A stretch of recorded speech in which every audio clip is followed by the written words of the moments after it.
Hi guys. So like I was telling you, we are getting pretty close to the end of our book. We're on chapter 51 today. This book has 60 chapters, and you can see we have this much more to read in the book.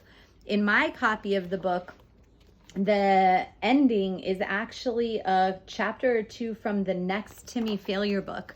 You guys remember, this is one of a series. So if you've been enjoying this one, you can order your actual copy like Amazon, barnesandnoble.com, or check it out on Sora because you'll be able to get it for free on there. So all kinds of crazy things have been going on recently, but we know that Timmy is basically not doing that well with his new teacher, who he calls New Guy, and still having problems with his friend Rolo, who he says is his ex-friend, and still in big trouble with his mom. So chapter 51, you can see this is set up like pages of a notebook, Timmy's notebook. Let me read it to you. No teacher left behind.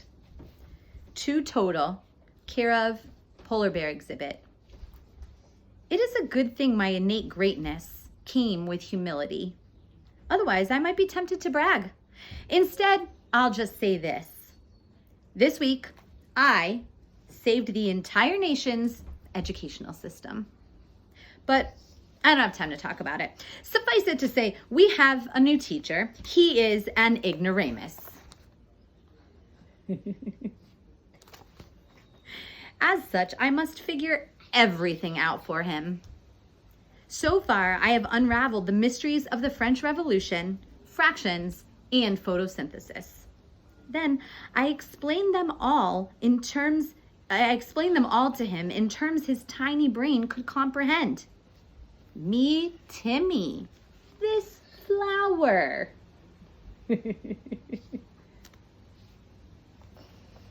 And get this. These are all paying cases. Well, they're supposed to be. He hasn't actually paid yet. But here's the important part. My hypocritical mother has approved of these transactions. That's right. It looks like the warden has finally recognized the foolishness of shutting down a financial empire. But I don't have time to discuss this. Instead, I have to unravel the mystery of conjunctions. On a personal note, please refrain from your obsession with Stacy the polar bear. In your battle for her affections, you have lost to a beach ball. Ouch. Instead, focus on the reemergence of the business, a business that may soon be needing you to perform an unpleasant task. We take non-payment of invoices very seriously. Can you see what what Total's doing to New Guy? Oh, Lordy. Chapter 52 is back to normal. Read all about it. I am awakened by a screaming woman. Look at this, Timmy! Look at this! It is the second time I have been awakened by a screaming woman this week. Run away with me, Timmy Failure! Run away with me! Oh, Molly Moskins. My mother hands me my report on the French Revolution. There's a large B written on the top of it. I can't believe it, my mother shouts. It's a B! Your teacher gave you a B! Our educational system's shortcomings are no cause for celebration, I tell her. The imbecile's lucky he has me. May I return to bed? And that's not even the best part, Timmy. Mr. Jenkins included a note that said you're improving in almost all of your subjects. I bet if you keep it up, they'll reconsider making you repeat the grade. I yawn. Now, nothing's guaranteed, of course. I'm sure you'll still have to keep up these grades, but it's paying off, Timmy. All that studying, it's paying off. I do research, Mother, I remind her. And it's for the business, a business you all but crushed. Well, I don't care what you say. We need to celebrate. Let's go out to a big lunch together, wherever you want. Would you like that? I'd like to sleep in. It's Saturday. It's almost noon. Come on, you'll love it. I sit up in bed. What I'd love is... I stop myself. What? She asks. Say it. What I'd love is to get my business back. She sits next to me on the fold-out bed. I know, she says.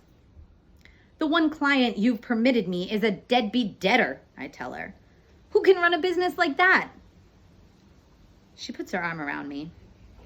Well, no promises, okay? But why don't we discuss all that at lunch? Fine. At a lunch teleconference? I ask. Yes, a lunch teleconference. Now, get out of bed. I fold the bed into the couch and walk into the kitchen. I am greeted by a bowling turkey.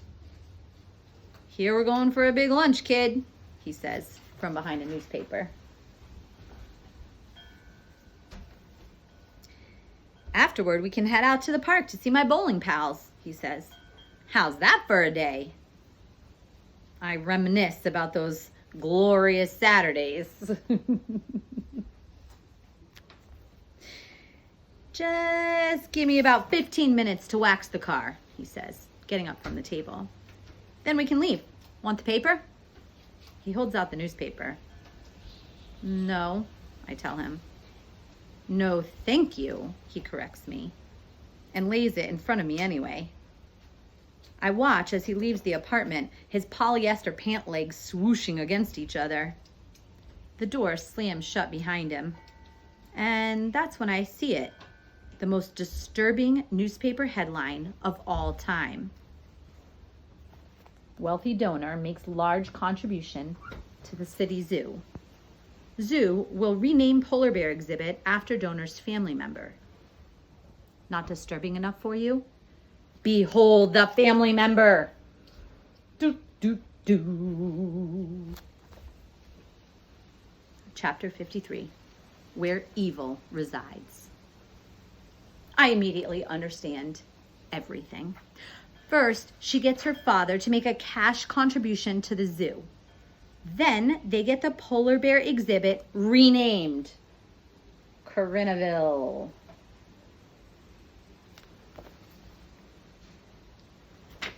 Then she gets my polar bear. It is all as clear as the sheen on the bowling turkey's Cadillac. The same person who stole my failure mobile is now going to steal my business partner. I rush out of the apartment to find the bowling turkey. I want to go to your stupid picnic now, I yell. What? Says the bowling turkey, buffing his car's precious fender. Your picnic thing, at the park. I love it. Let's leave now. My mother is standing next to him. You don't want to go to lunch? She asks. No, I shout. The picnic! I love the picnic! She pauses. Fine, she says. I'll get my purse. She stares at me with one eyebrow raised as she walks back into the apartment building. She returns with her purse. The bowling turkey opens the front passenger door for her. No, not her. Me, I say, stepping in front of her. I want to sit in the front seat. Why, you rude little... The bowling turkey starts to shout at me. My mother stops him. It is his day, she says. Fine, he says. But you're not steering again, kid, if that's what you're thinking. I know, I tell him. I just like to sit in front. I love it when it's all clean. He stares at me for a moment and then throws the buffing rag into the trunk. Okay, he says. Get in. We begin driving. At a stoplight, he puts the car in neutral and revs the engine. She sure does love being waxed, he tells me, referring to his inanimate car. Listen to that engine. I stare at his foot, pushing the accelerator. He pops the car into drive. The Cadillac's wheels screech down the street, a street we didn't take the last time. This isn't how you get to the park, I yell. Go the way we went before. What do you care? Asked the bowling turkey. It's my celebration, I remind him. He looks back at my mother. I guess it is his celebration, my mother says apologetically. Fine, says the bowling turkey. How do we go there last time? I indicate the way. He follows my directions. And a block from the park, I see it. Stop the car! I yell. What now? He yells. That house with the sculpture! I shout. There it is! Not this again, my mom says from the back seat. What the heck is it with you and that stupid thing? Says the bowling turkey. Get over it already. It's just ugly, I say, staring out at it. It ruins the look of the whole house. Weirdo, he says. I see my mom frown in the rearview mirror. I'm not sure at whom. See the mom frowning. We drive up the hill to the park. Don't park here, I tell him. Park there. I point to the spot on the other side of the street where we parked last time. You're really pushing it, kid. You know that? He says. I'd just like to do everything the way we always do it, I tell him. He takes a deep breath and swings the car into the spot across the street. Everyone's got to carry something, says the bowling turkey, opening his trunk. He grabs a cooler and a 6-pack of Coke and hands my mom a folding chair. He closes the trunk and locks the car. You take this, my mom says to me, handing me the soda. I can take more stuff than that, I tell both of them. Give me the keys and I'll make a few more trips. The bowling turkey stares at me. It's the least I can do for being such a pain on the way over, I say. Fine, he says, tossing me the keys. But don't rest anything on the trunk. You'll scratch it. I wait until they've walked through the park gate and out of view, and hurl the soda cans to the ground. With the sound of hissing carbonation receding behind me, I sprint toward the house at the bottom of the hill. I stop at the edge of its front lawn and grab the evil one's detective log from my back pocket and turn to the last page. And there it is, the sketch of the art piece she did for our school's open house. The same one that's now on her front lawn. I have found it, the fortress, the citadel, the home of the person who will not be stealing my polar bear. I run back up the hill toward the Cadillac. Shaking, I open the car door and jump into the driver's seat. I try to recall everything I saw the bowling turkey do on the drive over. First step, ignition. My hands fumble through the ring of keys. I find the right one. I put it in the ignition and turn the key. The engine roars to life. Second step, the gas pedal. I reach my leg down as far as it will go and push it with my foot. The engine revs as it did at the stoplight, only deeper and louder. Parked on this side of the street, I can peer over the steering wheel and just see the doomed house that lies straight ahead at the bottom of the hill. I need only to pop the car into gear and give it the slightest of gas. I rev the engine again. I am entranced by its roar.